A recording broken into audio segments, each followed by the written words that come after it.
ole chani thian hlun hian riangvai saltang chhuahna turin ti la kha ron ri khoi sa he la hi Mâdinmawia phua ania Mâdinmawia hi kumsang go som sari pahni December ni som ni pahni a pang zola apianga kumsang ni palia daro hlui ne nan in neya la hi som kuwa ve la phua to ni kan fakzel don ti hi sang ni pahni January ni som pakua a phua ni he la phua hun la yen leng zem la in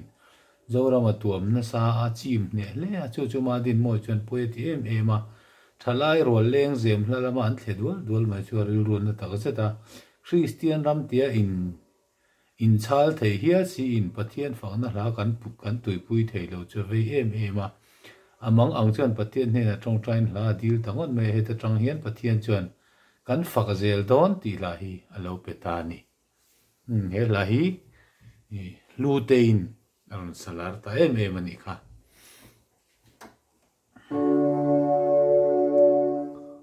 Riangvai saltang chhuahna turin Isua Krista alo vai Idu tatuan rathei Riangvai Isuan krosa rinle sakta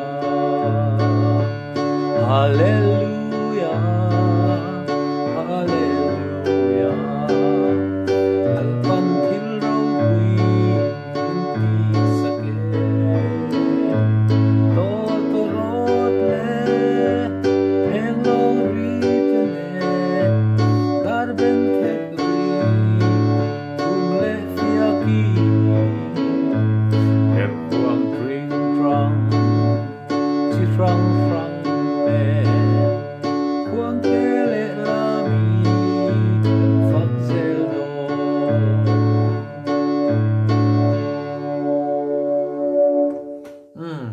khan du tok mai la a tha ome thiam tak a satu an oma a thluk la se lo tan tok mai sila tha ome